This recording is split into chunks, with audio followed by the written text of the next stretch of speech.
Chapter 2 का first topic है biological importance of water. Biological importance of water में एक तो डिस्कस किया गया है पानी की कुछ फिजिकल और केमिकल प्रॉपर्टीज को।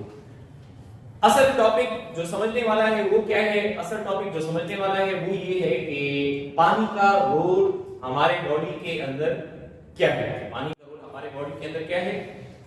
अब अगर पानी के परसेंटेज की हम बात करें तो लिविंग ऑर्गेनिजम्स जो है इनकी बॉडीज का क्या है? लिविंग ऑर्गेनिज्म की बॉडीज का आप कह रहे हैं कि ये 70 से लेकर 90% तक किस पर मुश्तमिल है? लिविंग ऑर्गेनिज्म की बॉडीज का हिस्सा 70 से लेकर 90% तक पानी पर मुश्तमिल होता है, कंप्राइज्ड ऑफ वाटर। अच्छा, ये जो 70 to 90% जानदारों का हिस्सा पानी पर मुश्तमिल है तो वो किसके अंदर है? वो जिस्म के अंदर खून की शक्ल के अंदर है, इसी तरह इंटरस्टिशियल फ्लूइड की शक्ल के अंदर है, सेल्स के अंदर है। किसके अंदर है? सेल्स के अंदर है, जिसको इंट्रासेल्युलर फ्लूइड्स कहते हैं। क्या कहते हैं? इंट्रासेल्युलर फ्लूइड्स कहते हैं। उसकी तरफ डिटेल में आते हैं। पहले इसको समझते हैं कि पानी किन किन चीजों के अंदर रोल प्ले करता है। तो नंबर 1, पानी का रोल किस चीज के अंदर है जो बड़ा रोल है? That is in transport. किसके अंदर है? ट्रांसपोर्ट के अंदर है। अब ट्रांसपोर्ट को आपने गौर से समझना है कि ये ट्रांसपोर्ट मिसाल के तौर पे हम प्लांट्स के अंदर ले लें। किसके अंदर ले लें? प्लांट्स की हम बात करें तो why do we water plants daily? यानी हम इस चीज का इंतजाम करते हैं कि पौधों को, फसल को, फ्रूट्स वगैरह को पानी रोजाना दें, या हम काश ऐसी जगह पर करते हैं या बाग के दरख्त ऐसी जगह पर लगाते हैं जहां पर पानी मैसर होता है। इसके पीछे वजह क्या है? इसके पीछे असल वजह ये है कि पानी की जरूरत भी है प्लांट को, लेकिन ये कि पानी असल में सॉइल से, मिट्टी से अपने साथ क्या लेकर जाता है? मिट्टी से अपने साथ मिनरल्स और न्यूट्रिएंट्स वो लेकर जाता है। तो प्लांट्स में ट्रांसपोर्ट किस चीज की? प्लांट्स में ट्रांसपोर्ट जो है न्यूट्रिएंट्स एंड मिनरल्स। अब जाहिर बात है ये काम होता है प्लांट्स के अंदर एक खास तरह के क्या होते हैं जो एंजियोस्पर्म्स हैं, उसके अंदर आप कह रहे हैं कि जाइलम और फ्लोएम के जरिए ये काम होगा। फ्लोएम के जरिए कौन से न्यूट्रिएंट्स पास होंगे? तो फ्लोएम के जरिए ऑर्गेनिक न्यूट्रिएंट्स, यानी ऐसा न्यूट्रिएंट जिसकी सिंथेसिस प्लांट में खुद की है, जो कि सुक्रोज की शक्ल में होता है, तो उसकी ट्रांसपोर्ट कौन करता है? उसकी ट्रांसपोर्ट मेनली वाटर करता है। यानी सुक्रोज पानी में हल हो जाता है, फ्लूइड के अंदर आता है और प्लांट के एक हिस्से से दूसरे हिस्से तक चला जाता है। जमीन से पानी क्या है? ट्रांसपायरेशन होती है। ट्रांसपायरेशन क्या करता है? लीफ से पानी इवापोरेट होता है, वो वाटर के मॉलिक्यूल्स को अपने साथ खींचता है जमीन से, जिसको ट्रांसपायरेशन पुल कहते हैं। उस ट्रांसपायरेशन पुल की मदद से जमीन की तह से लेकर प्लांट की क्या, उसकी टिप तक, या प्लांट जो है उसकी मैक्सिमम हाइट तक पानी ऊपर जा सकता है। वो पानी अपने साथ मिनरल्स और न्यूट्रिएंट्स को भी लेकर जा रहा है। तो ये तो हो गया ट्रांसपोर्ट किसके अंदर? प्लांट्स के अंदर। इसी तरीके से आप कह रहे हैं कि यूनिसेलुलर ऑर्गेनिजम्स में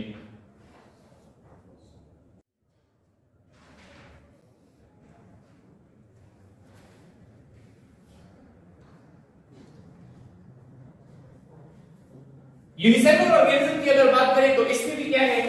पानी उसके सेल के अंदर भी मौजूद है और पानी के जरिए से क्या हो रहा है? पानी के जरिए से एक्सचेंज हो रहा है। अगर वेस्ट सेल से बाहर जा रहा है या सेल ने किसी चीज की सिंथेसिस की है, वो सेल से बाहर जा रही है या बाहर से लिक्विड के साथ क्या है उसके खुराक आ रही है, पिनोसाइटोसिस के जरिए आएगी। तो यूनिसेलुलर ऑर्गेनिजम्स के अंदर भी ट्रांसपोर्ट होती है वाया लिक्विड मीडियम। अब आ जाए किस पर? एनिमल्स पर।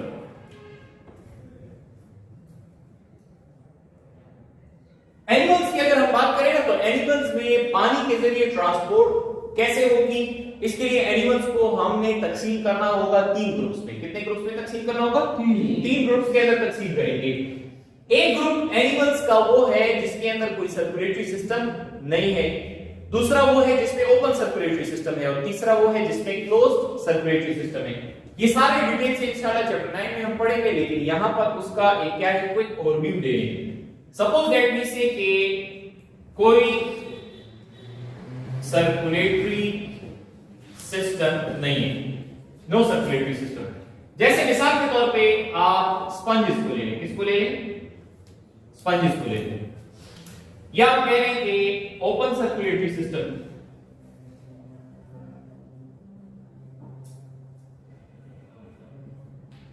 और तीसरे नंबर पे आ जाएगा क्लोज्ड सर्कुलेटरी सिस्टम। अब आप और से देखते हैं, देखिए कोई सर्कुलेटरी सिस्टम नहीं है, जैसे स्पॉन्जेस को आप ले लें मिसाल के तौर पे, ठीक है, पोरिफेरा जो है उसको ले लें। अब उसमें होता है कि पानी बाहर से आता है और ये पानी इसके पोर्स से बाहर निकल जाता है, लेकिन ये पानी सिर्फ बाहर से अंदर नहीं आ रहा, ये पानी अपने साथ गैसेस भी लेकर आ रहा है, पानी अपने साथ खुराक जो है वो भी लेकर जा रहा है, और ये पानी जब इसके पोर्स से बाहर निकलेगा तो वेस्ट भी अपने जिस्म से क्या कर देगा, बाहर की तरफ निकाल देगा। समझ आ गई? तो अब ये कि ये जो सर्कुलेटरी सिस्टम नहीं है, वहां पर भी ट्रांसपोर्ट हो रही है गैसेस की, न्यूट्रिएंट्स की, और रिमूवल हो रहा है किसका, वेस्ट का, पानी के जरिए से। ओपन सर्कुलेटरी सिस्टम होता है जिसके अंदर मिसाल के तौर पे हम उसको कहते हैं हेमोसिलिक फ्लूइड। क्या कहते हैं? हेमोसिलिक फ्लूइड। हेमोसिलिक फ्लूइड जैसे आप मिसाल के तौर पे आर्थ्रोपोड्स के अंदर लेंगे जो इंसेक्ट्स वगैरह हैं, तो इसकी बॉडी के अंदर रगें, वेसल्स नहीं होती, जैसे हमारे जिस्म में रगें हैं, आर्टरीज, कैपिलरीज, वेन्स हैं, वेसल्स हैं, क्लोज सर्कुलेटरी सिस्टम है, उस तरह नहीं होता। एक ही फ्लूइड होता है जो कि पूरे जिस्म के अंदर आगे पीछे मूवमेंट करता है, वो गैसेस की ट्रांसपोर्ट भी करता है, न्यूट्रिएंट्स की ट्रांसपोर्ट भी करता है, और किसी वेस्ट का रिमूवल अगर होना है तो वो भी उसी के जरिए होता है। क्लोज सर्कुलेटरी सिस्टम वाले के अंदर क्या होगा, तो इसके अंदर मिसाल के तौर पे अगर हम ह्यूमंस को ले लें और ब्लड को ले लें, तो ये जो ब्लड का फ्लूइड है ये पूरे बॉडी के अंदर इसकी क्या है, सर्कुलेशन हो रही है। अब पूरे बॉडी के अंदर ये जो ब्लड सर्कुलेट करता है, इसके जरिए से कौन कौन सी चीजें पूरे जिस्म के अंदर डिस्ट्रीब्यूट हो रही होती हैं या उसकी ट्रांसपोर्ट होती है। तो ट्रांसपोर्ट होती है ऑक्सीजन और कार्बन डाइऑक्साइड की, ट्रांसपोर्ट होगी न्यूट्रिएंट्स की, खुराक जो है उसकी, इसी तरह ट्रांसपोर्ट होगा हार्मोन्स का, और इसी तरीके से आप कहें कि विटामिन्स एंड मिनरल्स, इसी तरीके से वेस्ट टू बी रिमूव, यानी वो वेस्ट जो कि जिस्म से क्या करना है, निकालना है, गैसेस का एक्सचेंज, और आप जो है वो आप जब खाना खाते हैं, खाना हजम हो जाता है, तो ये ब्लड के किस में, ब्लड के वाटर कंटेंट यानी प्लाज्मा के अंदर हल हो जाता है, और ये तमाम चीजें प्लाज्मा के अंदर मौजूद होती हैं जो कि एक जगह से दूसरी जगह तक जाती हैं। तो एक तो वाटर का रोल हो गया ट्रांसपोर्ट के अंदर, दूसरा पानी का रोल जो है वो किस चीज के अंदर है, तो दूसरा पानी का बड़ा रोल जो है होमियोस्टेसिस के अंदर है।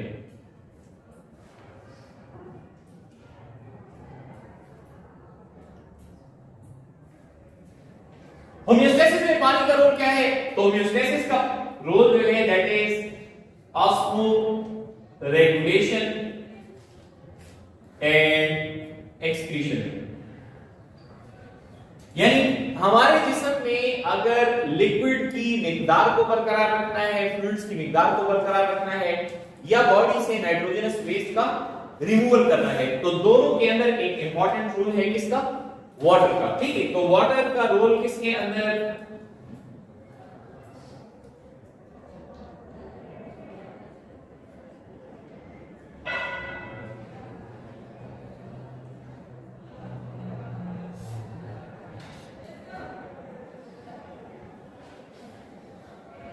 इसी तरह पानी का रोल होमियोस्टेसिस में दूसरा थर्मो रेगुलेशन के अंदर है, किसके अंदर है, थर्मो रेगुलेशन जो है उसके अंदर है।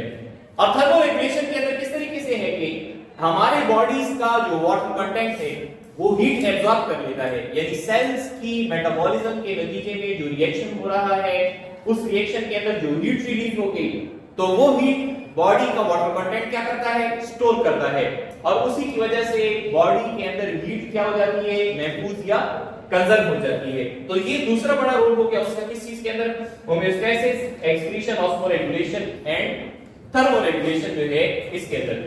तीसरा बड़ा रोल वाटर का किसके अंदर है कि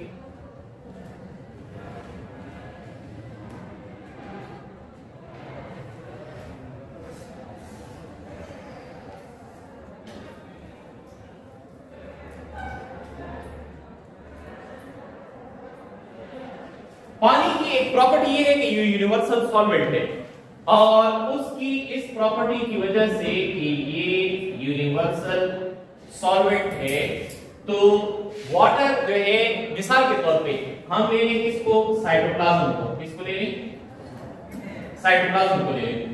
तो अब ये जो साइटोप्लाज्म है इसके अंदर बहुत सारे रिएक्शंस होते हैं और उन बहुत सारे रिएक्शंस के लिए मीडियम प्रोवाइड करना, यानी ऐसी जगह फराहम करना जिसके अंदर ये रिएक्शंस आसानी से हो सके।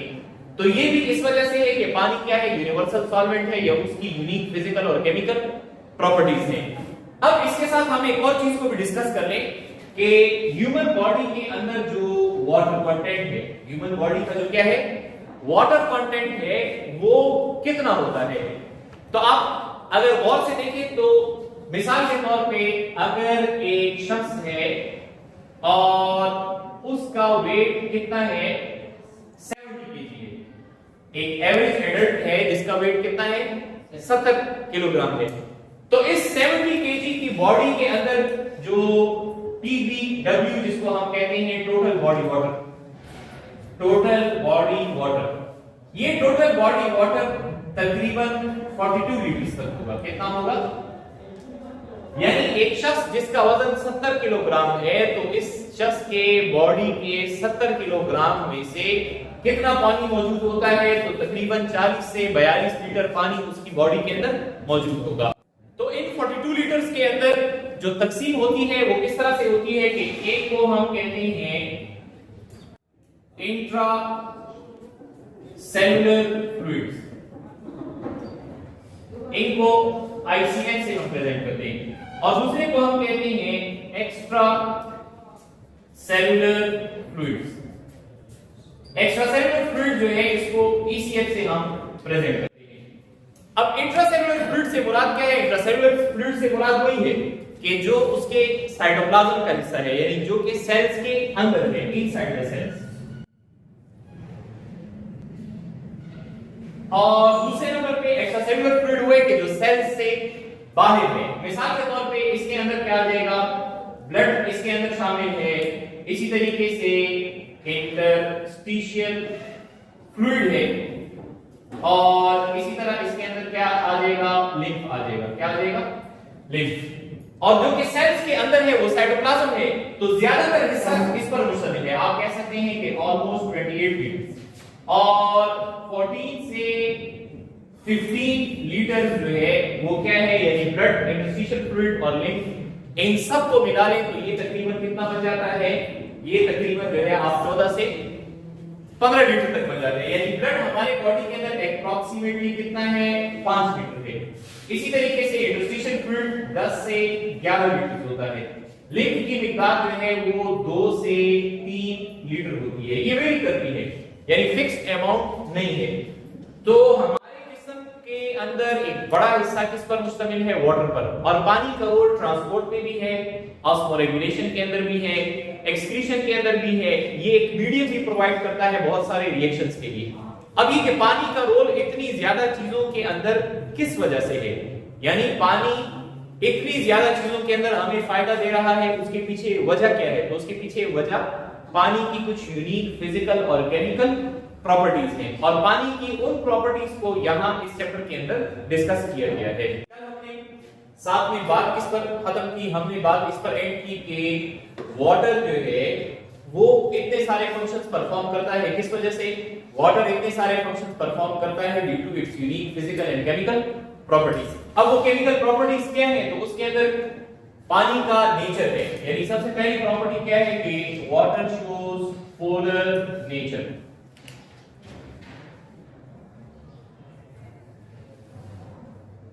पहले इसको समझना है कि पोलर नेचर हम किसको कहते हैं। देखिए, अगर किसी मॉलिक्यूल में अनइक्वल डिस्ट्रीब्यूशन ऑफ चार्ज है, क्या है, अनइक्वल डिस्ट्रीब्यूशन ऑफ चार्ज, यानी उसके ऊपर जो चार्ज है वो पूरा पॉजिटिव भी नहीं है और पूरा नेगेटिव भी नहीं है, अनइक्वल डिस्ट्रीब्यूशन ऑफ चार्ज है, तो उसको हम क्या कहते हैं, पोलर मॉलिक्यूल कहते हैं। सो वाटर जो है इसका नेचर पोलर किस तरह से है कि वाटर बना हुआ किससे है, हम इसका फार्मूला लिखते हैं H2O। सो इट मींस कि इसके अंदर 2 हाइड्रोजन है और 1 ऑक्सीजन है। अब ये जो 1 ऑक्सीजन है वाटर का, इसके ऊपर क्या है, पार्शियल नेगेटिव चार्ज है। क्या है, पार्शियल नेगेटिव चार्ज। तो हम ये कह सकते हैं कि ऑक्सीजन जो वाटर का है दैट इज इलेक्ट्रो नेगेटिव, यानी वाटर के अंदर जो ऑक्सीजन का एटम है ये क्या है, इलेक्ट्रोनेगेटिव है। और उसके साथ ये जो दो हाइड्रोजन है तो इन दो हाइड्रोजन के ऊपर क्या है, पार्शियल पॉजिटिव चार्ज है, right. Partial positive in the same way partial positive. तो हाइड्रोजन हम कह सकते हैं कि ये क्या है, अगर हाइड्रोजन हो गया पार्शियल पॉजिटिव तो हम कहेंगे कि हाइड्रोजन इज इलेक्ट्रो पॉजिटिव। सो यही बात होगी कि water molecule has unequal distribution of charge.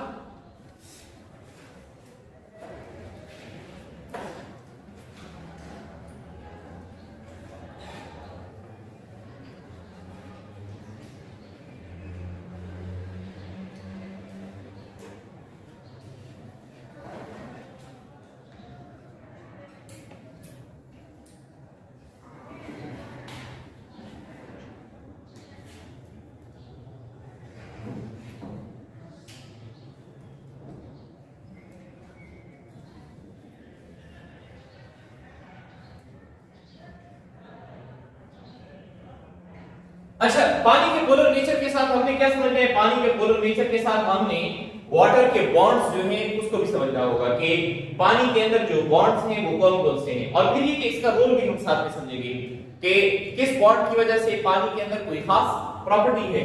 पहले अगर हम पोलर नेचर की बात कर लें, सो वाटर का ये जो पोलर नेचर है ये इसको हेल्प करता है किस चीज के अंदर, तो water acts as universal solvent. पानी किस चीज के तौर पर एक्ट करता है, यूनिवर्सल सॉल्वेंट। और ये बात भी आप ध्यान में रखें कि अगर वाटर यूनिवर्सल सॉल्वेंट के तौर पर काम करता है तो इसलिए वाटर जो है ये एक बेहतरीन मीडियम है बहुत सारे रिएक्शंस के लिए, यानी बिकॉज ऑफ इट्स प्रॉपर्टी कि ये यूनिवर्सल सॉल्वेंट है, water acts as a medium for variety of reactions. जैसे मिसाल के तौर पे हम कहते हैं इसमें जो सेल का साइटोसोल है, ठीक है, यानी साइटोप्लाज्म का जो क्या है सॉल्युबल पार्ट है उस पे बहुत सारे रिएक्शंस हो रहे हैं, और उसकी वजह क्या है, उसकी वजह यही है कि वाटर क्या है, यूनिवर्सल सॉल्वेंट है। अब इसका फायदा क्या हो सकता है, इसका फायदा ये हो सकता है कि फर्ज करें आप नॉर्मल डे लाइफ के अंदर भी एक ऑब्जर्वेशन करते हैं, यानी आप एक ऑब्जर्वेशन है कि अगर आप नमक डालते हैं पानी के अंदर तो चीनी के मुकाबले में नमक पानी में जल्दी हल हो जाता है। अब सवाल ये कि चीनी के मुकाबले में नमक जो है ये पानी में जल्दी कैसे हल हो गया। तो पहले हम लेते हैं कि नमक जो है वो किससे बना है, टेबल सॉल्ट जो है ये सोडियम क्लोराइड है। अब सोडियम के ऊपर पॉजिटिव चार्ज है और क्लोराइड के ऊपर नेगेटिव चार्ज है, तो ये पानी में जल्द इसलिए हल हो जाता है कि जो हाइड्रोजन है इसके ऊपर क्या है, पार्शियल पॉजिटिव चार्ज है, तो ऑपोजिट चार्जेस एक दूसरे को क्या करते हैं, अट्रैक्ट करते हैं, और similar charges repel each other. तो जितने क्लोराइड होंगे, जितने क्या होंगे क्लोराइड आयंस होंगे, वो सारे के सारे किसके पास आ जाएंगे, क्लोराइड आयंस हाइड्रोजन के पास आ जाएंगे, यानी नेगेटिव और पॉजिटिव एक दूसरे को क्या करेंगे, पुल करेंगे। और जितने सोडियम होंगे, जितने क्या होंगे, सोडियम आयंस होंगे, तो ये सोडियम आयंस जो है इनको कौन अट्रैक्ट कर लेगा, सोडियम आयन को अट्रैक्ट कर लेगा उसका ऑक्सीजन। तो यू सॉल्ट यानी टेबल सॉल्ट या सोडियम क्लोराइड जो है ये जल्दी से डिसॉल्व हो जाता है किसके अंदर, वाटर के अंदर। पोटेशियम क्लोराइड जो है उसको ले लें, दीगर सॉल्ट्स जो है उसको ले लें, तो ये जल्दी पानी के अंदर क्या हो रहे हैं, हल हो रहे हैं। इस वजह से हम ये कहते हैं कि वाटर इज यूनिवर्सल सॉल्वेंट, ठीक है, और ये सेल के अंदर बहुत सारे रिएक्शंस के लिए मीडियम प्रोवाइड कर रहा है। अब उसे देखिए, हम कहते हैं कि पानी के अंदर बॉन्ड्स इन वाटर, सही, ये हम वाटर एक वाटर मॉलिक्यूल की बात नहीं कर रहे, होल बात कर रहे हैं। देखिए पानी के अंदर दो तरह का बॉन्ड होता है, एक को हम क्या कहते हैं, इंट्रा बॉन्ड कहते हैं, और दूसरे को हम इंटर बॉन्ड कहते हैं, ठीक है। एक पानी का क्या है, इंट्रा बॉन्ड है, और दूसरा जो है वो वाटर का क्या है, इंटर बॉन्ड।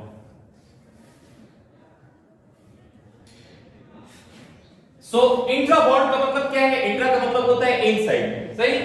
तो ये है असल में जो ऑक्सीजन और हाइड्रोजन, ऑक्सीजन है और हाइड्रोजन, इसके दरमियान जो बॉन्ड है, तो ये क्या है, दिस इज कोवेलेंट बॉन्ड। दूसरी तरफ इंटर बॉन्ड का मतलब ये है कि दो वाटर मॉलिक्यूल्स के दरमियान, किसके दरमियान, यानी ये एक वाटर मॉलिक्यूल है, ठीक है, और इस एक वाटर मॉलिक्यूल के साथ क्या हुआ, ये दूसरा वाटर मॉलिक्यूल है, उसके साथ क्या है, एक और वाटर मॉलिक्यूल है। अब ये जो वाटर मॉलिक्यूल्स है, एक वाटर मॉलिक्यूल, दूसरा वाटर मॉलिक्यूल, अगला वाटर मॉलिक्यूल, इनके दरमियान जो बॉन्ड है इसको हम इंटर बॉन्ड कहते हैं। और ये है हाइड्रोजन बॉन्ड, ये क्या है, हाइड्रोजन बॉन्ड। अब इंट्रा बॉन्ड चूंकि कोवेलेंट बॉन्ड है, तो ये बॉन्ड बहुत ज्यादा क्या होता है, कोवेलेंट बॉन्ड जो है दिस इज स्ट्रांग, और यानी कोवेलेंट बॉन्ड को ब्रेक करने के लिए, कोवेलेंट बॉन्ड को तोड़ने के लिए हाई एनर्जी चाहिए होगी, और इसके मुकाबले में हाइड्रोजन बॉन्ड आसानी से क्या हो जाएगा, टूट जाएगा। अब इसके साथ एक कॉन्सेप्चुअल पॉइंट और भी समझ लेंगे, देखिए, यानी हम ये कहते हैं, फर्ज करें कि ये वाटर मॉलिक्यूल है, ठीक है, और वाटर मॉलिक्यूल में ये ऑक्सीजन है, ये उसके साथ दो हाइड्रोजन है। अब इस ऑक्सीजन और दो हाइड्रोजन के दरमियान कोवेलेंट बॉन्ड है, इसको तोड़ना मुश्किल है, इसको तोड़ना क्या है, मुश्किल है। और इसके मुकाबले में फर्ज करें ये एक वाटर मॉलिक्यूल है, ये दूसरा है और ये तीसरा है, इनके दरमियान हाइड्रोजन बॉन्ड है, तो इसको तोड़ना आसान है। लिहाजा अगर ये हाइड्रोजन बॉन्ड आसानी से टूटता है, तो इसका मतलब ये है कि पानी एक और प्रॉपर्टी जो शो करता है, उसका ताल्लुक इसी बात के साथ है कि कोवेलेंट बॉन्ड के मुकाबले में पानी जल्दी से क्या हो जाता है, इवापोरेट होता है। यानी पानी फर्श के ऊपर पड़ा हुआ है, सरफेस एरिया ज्यादा है, तो जल्दी इवापोरेट हो जाएगा। किसी कंटेनर के अंदर भी डाल दें और अगर हवा चल रही है तो पानी क्या होगा, पानी वक्त के साथ साथ जो है बुखारात में तब्दील होगा। यानी फर्श के ऊपर पानी पड़ा होता है, थोड़ी देर बाद आप देखते हैं 1 घंटे 2 घंटे बाद वो पानी खुश्क हो जाता है। पानी क्यों खुश्क हुआ, पानी इसलिए खुश्क हुआ कि वाटर क्या कर रहा है, एवापोरेट कर रहा है, यानी वेपर्स के अंदर कन्वर्ट हो रहा है। तो अब ये लिक्विड से किस स्टेट के अंदर आ रहा है, लिक्विड से वेपर स्टेट में इसलिए आ रहा है कि हाइड्रोजन बॉन्ड्स दरमियान में टूट रहे हैं, और वो एक फेनोमेनन शो कर रहा है, नेचुरल खुद ब खुद हो रहा है, स्पॉन्टेनियस प्रोसेस है। लेकिन इसके मुकाबले में वाटर मॉलिक्यूल अगर हाइड्रोजन और हाइड्रोक्सिन आयन में कन्वर्ट हो जाए, हाइड्रोजन और, तो इसका रेशो बहुत कम है। और इसका रेशो बहुत कम इसलिए है कि जो कोवेलेंट बॉन्ड है इसको ब्रेक करना मुश्किल है, कोवेलेंट बॉन्ड को ब्रेक करना क्या है, मुश्किल है। तो ये एक और बात जो है इसके साथ आप समझ लें। अब वापस आते हैं कि हमने पानी के अंदर बॉन्ड्स को भी डिस्कस कर लिया और इसके पोलर नेचर को भी डिस्कस कर लिया। ये जो पानी के अंदर क्या है, पानी के अंदर इंटर बॉन्ड है, हाइड्रोजन बॉन्ड, इसकी वजह से ये मिसाल के तौर पे जैसे हमने यहां पर शो किया है, ये दिस इज हाइड्रोजन बॉन्ड,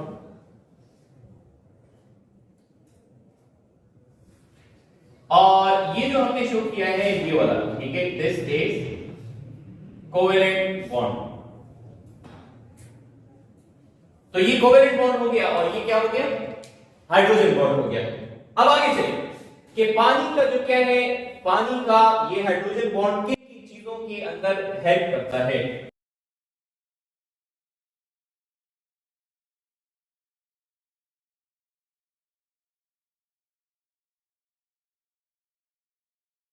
चलिए ये देखिए, हाइड्रोजन बॉन्ड की वजह से पानी क्या है, लिक्विड स्टेट के अंदर है। अगर ये हाइड्रोजन बॉन्ड ना होते तो पानी बहुत ही क्या है, यानी पानी बहुत आसानी से क्या हो जाता, आसानी से बॉयल हो जाता, यानी कि इसकी फ्रीजिंग का जो टेम्परेचर है वो बहुत ज्यादा क्या होता, बहुत ज्यादा ठंडा होता। समझ आ गई। दूसरी तरफ ये कि पानी जो है इसके अंदर अगर कोहेसिव फोर्स है, को का मतलब होता है टुगेदर हैशन, हम स्टिकिंग को कहते हैं। तो दो मॉलिक्यूल्स के दरमियान जो स्टिकिंग है इसको क्या कहते हैं, दो मॉलिक्यूल्स के दरमियान जो स्टिकिंग है इसको कोहेशन कहते हैं। तो पानी के मॉलिक्यूल्स के दरमियान क्या है, कोहेसिव फोर्स है, यानी पानी का एक मॉलिक्यूल दूसरे मॉलिक्यूल को क्या करता है, खींचता है। तो ये कोहेशन किसकी वजह से, हाइड्रोजन बॉन्ड की वजह से। इसी तरह टेंशन और सरफेस टेंशन जो है this is also because of the hydrogen bond. अब सरफेस टेंशन को समझें, मिसाल के तौर पे हम ये कहते हैं कि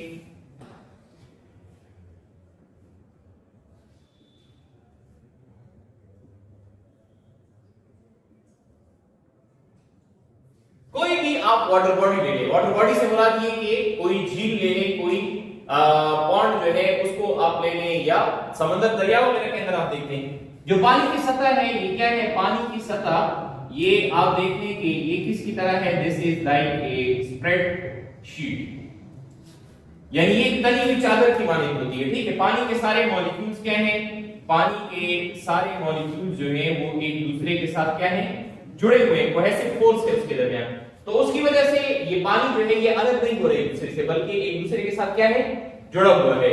अब किसी भी वाटर बॉडी का ये क्या है, किसी भी वाटर बॉडी का ये सरफेस है, और इस सरफेस के अंदर जो वाटर मॉलिक्यूल्स हैं उसके दरमियान एक क्या है, तनाव है, खिंचाव है, जिसको हम क्या कहते हैं, सरफेस टेंशन कहते हैं। क्या कहते हैं, सरफेस टेंशन।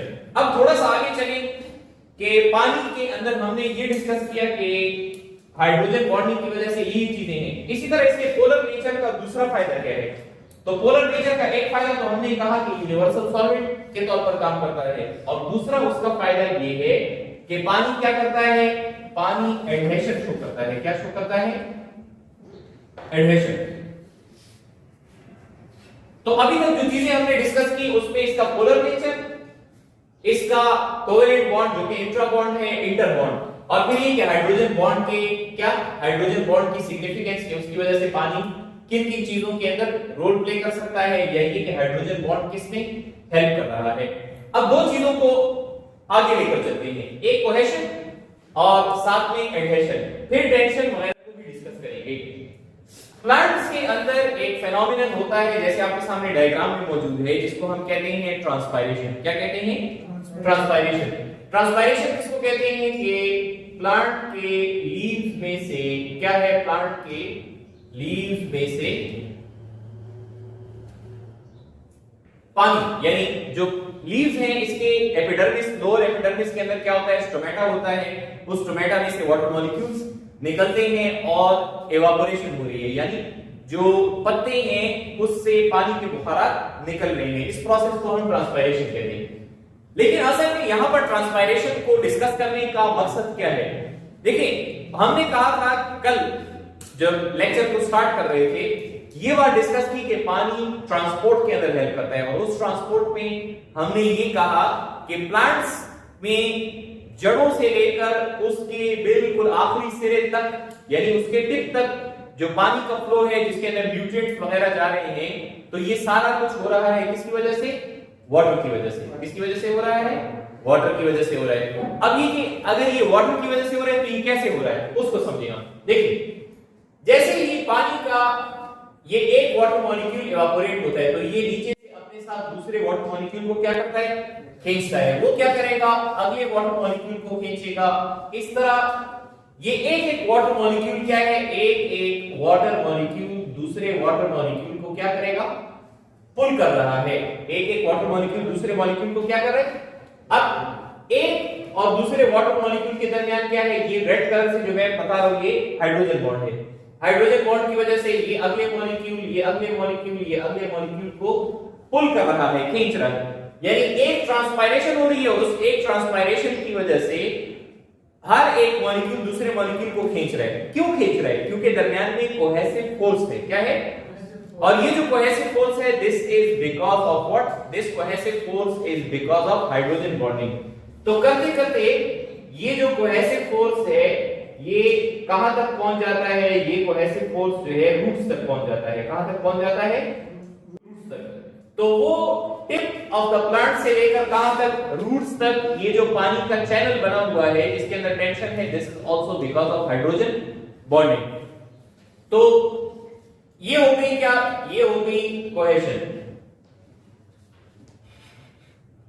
सही, दिस इज कोहेशन। अब एक और प्रॉपर्टी फर्स्ट करें, हम कहते हैं कि ये इस प्लांट के अंदर वास्कुलर बंडल है, और ये हम कहते हैं कि ये जाइलम है।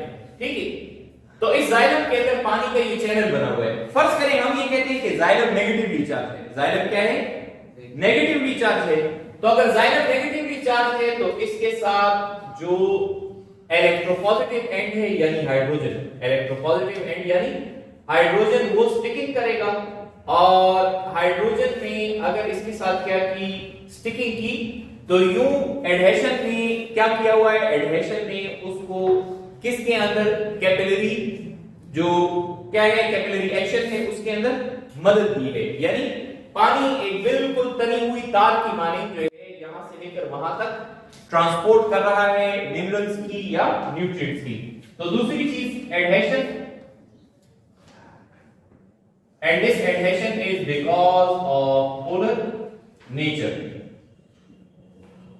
और कोहेशन जो है ये किस वजह से थी, ये थी हाइड्रोजन बॉन्डिंग की वजह से। और इस कोहेशन ने क्या प्रोवाइड की है, तो इस कोहेशन ने प्रोवाइड की है tension.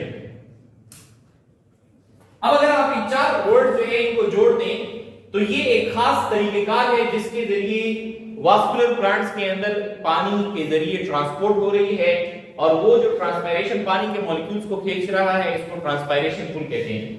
Transpiration, adhesion, cohesion, tension इसको कहते हैं टैग मैकेनिज्म। इसको क्या कहते हैं, टैग मैकेनिज्म, राइट। और ये वो टैग मैकेनिज्म है जिसके जरिए से क्या होता है, जिसके जरिए से ये जो वाटर मॉलिक्यूल्स हैं ये आगे ट्रेवल कर रहे हैं।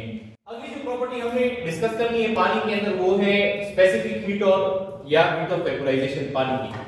इसके साथ आगाज में ये बात समझ लें कि ये दोनों प्रॉपर्टीज जो है ये क्या है, दे हेल्प इन थर्मोरेगुलेशन। ये किसके अंदर हेल्प करती है, थर्मोरेगुलेशन के अंदर हेल्प करती है। अच्छा, इसके बाद ये समझते हैं कि ये जो वाटर का क्या है, वाटर का heat of high specific heat है या हीट ऑफ वेपोराइजेशन है, तो ये कितना है। देखिए पहले समझिए कि स्पेसिफिक हीट क्या है। स्पेसिफिक हीट हम इसको कहते हैं कि आप 1 ग्राम ऑफ वाटर मॉलिक्यूल है मिसाल के तौर पे, उसका टेम्परेचर आप क्या कर रहे हैं, राइज कर रहे हैं बाय 1 डिग्री सेंटीग्रेड। यानी पानी का 1 ग्राम है और उसका टेम्परेचर आप इंक्रीज कर रहे हैं कितना, 1 डिग्री सेंटीग्रेड। यानी 25 से लेकर जा रहे हैं 26 पर, या 30 से लेकर जा रहे हैं 31 डिग्री सेंटीग्रेड पर। इसको हम क्या कहते हैं, इसको हम कहते हैं स्पेसिफिक हीट। और दूसरा है heat of vaporisation, heat of vaporisation. So heat of vaporisation हम किसको कहते हैं, हीट ऑफ वेपोराइजेशन हम इसको कहते हैं कि मिसाल के तौर पे 1 ग्राम ऑफ वाटर मॉलिक्यूल जो है इसको आप कन्वर्ट करते हैं किसमें, लिक्विड से वेपर में, ठीक है। तो अब जब आप इसको लिक्विड से वेपर के अंदर कन्वर्ट कर रहे हैं, इसके लिए जो क्या है, इसके लिए जो एनर्जी या हीट रिक्वायर्ड है, दरकार है, उसको हम क्या कहते हैं, हीट ऑफ वेपोराइजेशन। तो दीगर जो सॉल्वेंट्स हैं, यानी पानी एक सॉल्वेंट है और दीगर सॉल्वेंट्स, पानी और दीगर सॉल्वेंट्स का अगर कंपैरिजन किया जाए, क्या किया जाए, कंपैरिजन किया जाए, मवाजना किया जाए, तो वाटर क्या करेगा, वाटर का स्पेसिफिक हीट भी ज्यादा है और उसका हीट ऑफ वेपोराइजेशन भी ज्यादा है। सो हम कह सकते हैं कि water has high specific heat and high heat of vaporization. Water has high specific heat and high heat of vaporization. अब इसका अगर कंपैरिजन कर लें, मिसाल के तौर पे हम एक तरफ वाटर को ले लें और दूसरी तरफ हम ले लेंगे इथेनॉल और मिथेनॉल को ले लें।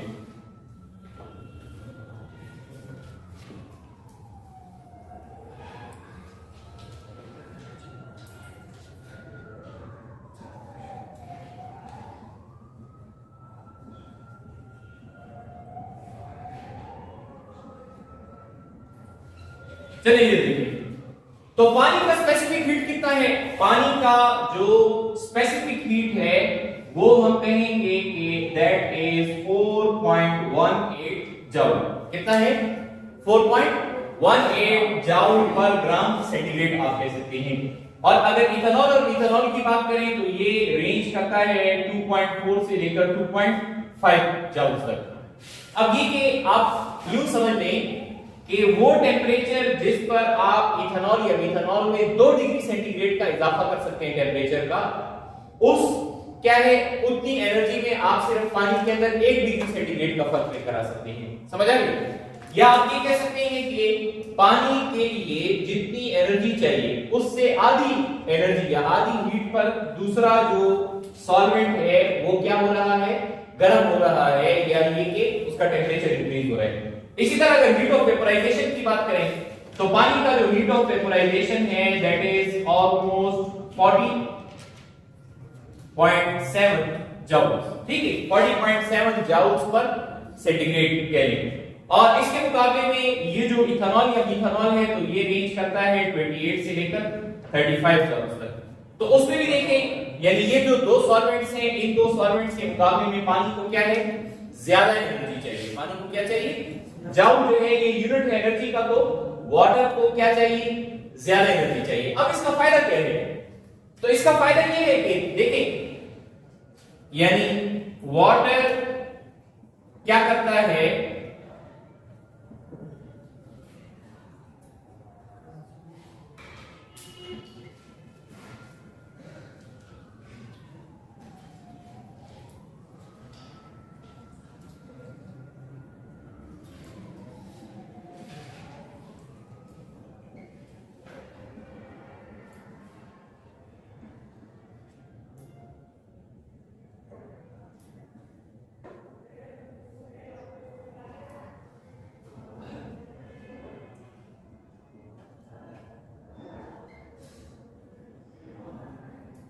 देखिए पानी को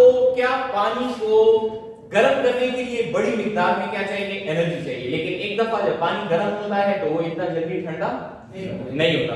समझ आ गया, यानी उस पर काफी टाइम लगता है। अब हमने लेक्चर के स्टार्ट में ये डिस्कस किया कि अगर एक शख्स का वजन 70 किलोग्राम है तो इसके जिस्म में कुल मिलाकर सारा जो पानी होगा वो तकरीबन 40 से 42 लीटर होगा। अब आप खुद सोचें कि 40 से 42 लीटर जो वाटर कंटेंट है ये जब एक दफा गर्म हो जाए तो ये अपनी गर्माइश को काफी देर तक क्या करता है, बरकरार रखता है। तो मैंने इसके स्टार्ट में क्या लिखा है कि ये हेल्प करता है किसमें, थर्मोरेगुलेशन में। अब आप ये कह सकते हैं कि पानी की जो प्रॉपर्टी है मिसाल के तौर पर स्पेसिफिक हीट, तो ये स्पेसिफिक हीट हेल्प करती है हीट कंजर्वेशन के अंदर। किसके अंदर, हीट कंजर्वेशन में, कि हरारत या गर्मी को अपने बॉडी के अंदर क्या रखा जाए, बरकरार रखा जाए। इसके मुकाबले में जो हीट ऑफ वेपोराइजेशन है तो ये किस चीज के अंदर हेल्प करता है, हीट ऑफ वेपोराइजेशन हेल्प करता है लिविंग ऑर्गेनिजम्स को to get rid of excess heat.